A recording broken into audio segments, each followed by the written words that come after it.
Hello, my name's Suzanne, and in this video I'm going to be showing you how I've been making dried floral wreaths that are completely biodegradable, and if you've bought one of my kits you can make a wreath using all of the ingredients within that kit.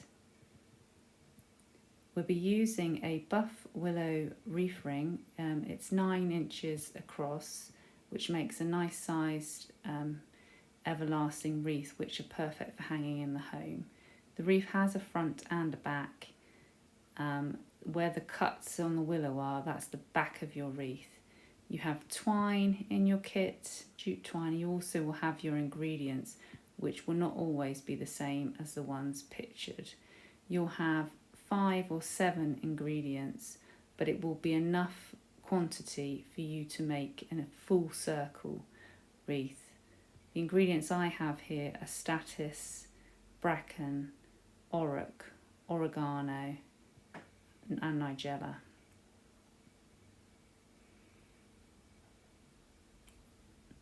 Sometimes you will have some leftover ingredients. You will need your own sharp snips for cutting the foliage, as well as some scissors for cutting your jute twine. The first thing we're going to do is attach the jute twine to the hoop, and this is going to be where you're going to tie a loop for you to hang your wreath onto your wall or your door or your mirror. So I'm just tying a very simple knot.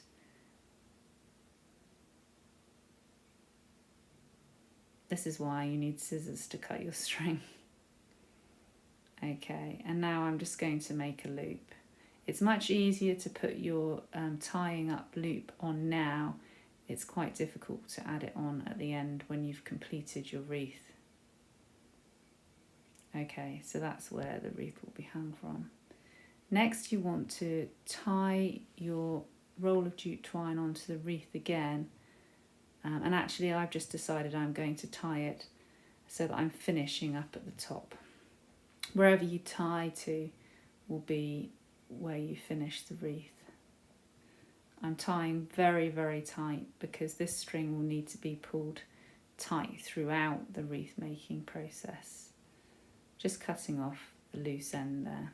Now it's very important that you do not cut this piece of twine now until the wreath is finished. It must always stay at one entire length of twine. In order to make your wreath, you need to cut down your foliage into shorter lengths. And the design process here is entirely up to you, but I tend to put one of each of the ingredients into each section of the wreath, and each section is a small bunch. So I've just cut a small length of all of the 5 ingredients that I have, and now I'm placing them together to make a small posy.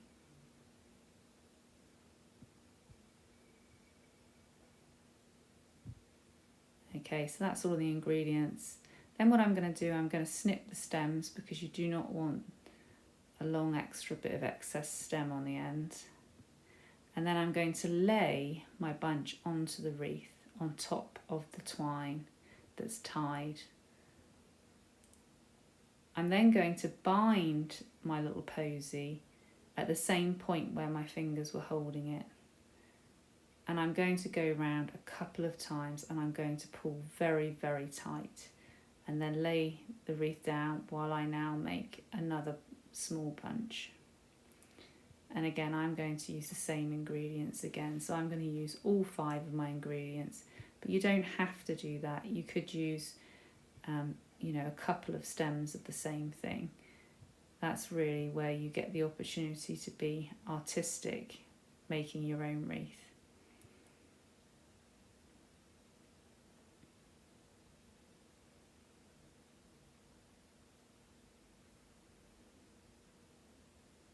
Okay, so I think it's just the bracken that needs, oh no, I've got the bracken in this bunch. So there's another completed bunch there, so I'm going to snip the stems again.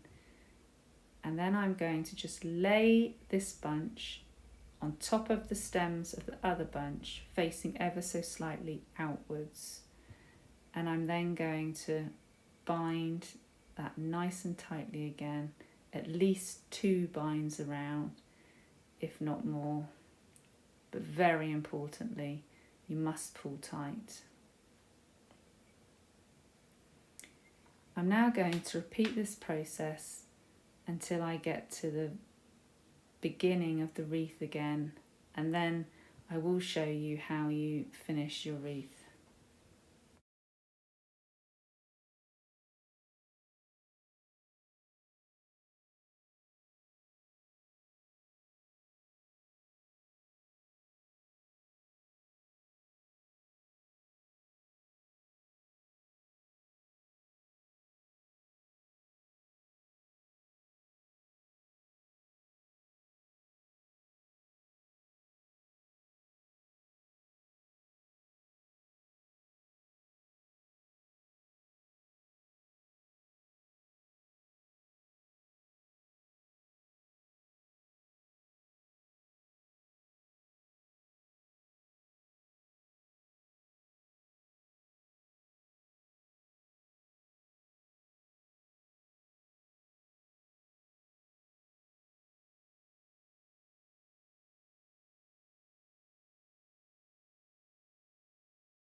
Okay, so we've very nearly reached the first bunch now. There's a tiny gap there where you can just see the last bind, so we need to cover that. In order to cover that, we're going to make a bunch just as we have done previously, but this bunch is just going to be ever so slightly smaller than the bunches we've used on the rest of the wreath. This bunch has to cover the last bind, but it also needs to be small enough to tuck underneath the first bunch that we attached to the wreath at the very beginning. I'm still going to add each of the ingredients, but just smaller pieces and shorter lengths.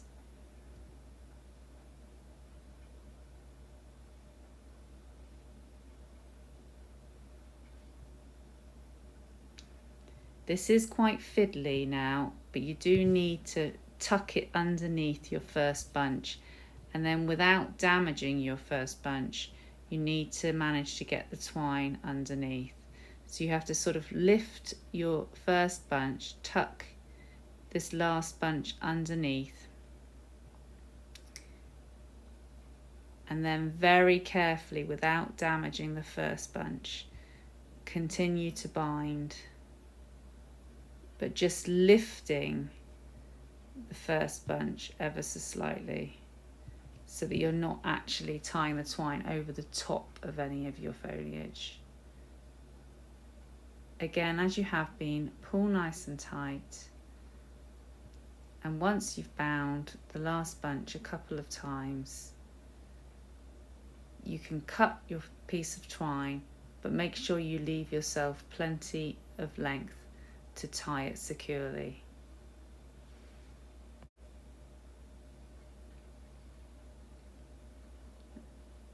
Okay, so gently place your wreath onto the workbench and find your scissors to cut your twine, but definitely it's better to leave yourself plenty of length here because you can always cut off any excess. You now want to find a piece of twine that's already wrapped around your wreath to tie this end piece to. This can be very difficult, and sometimes you may need some scissors or a pencil or something to aid you threading through, because it's important that it is very tight, so you don't want any of your string to be loose.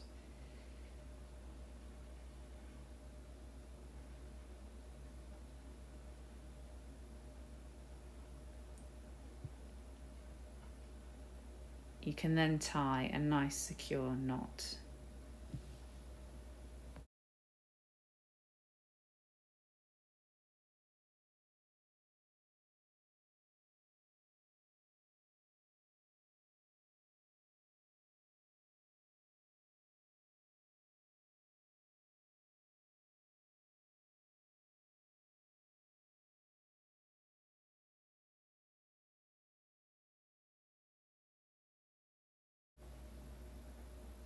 If the kit that you've received includes straw flowers, it will also include some short lengths of wire. To attach your straw flowers to your wreath, you will need to poke your wire through the head of the straw flower from behind, taking care not to squash the flower. Turning a little can help it poke through. Once the wire is poked through, turn the top into a hook by bending the wire over. Then pull the hook back through the head of the straw flower.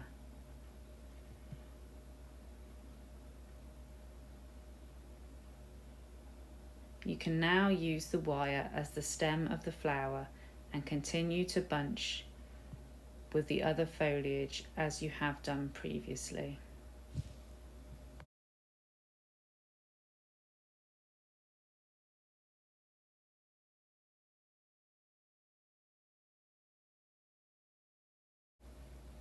You would then make a wreath in exactly the same way as we have just shown, but just using different foliages.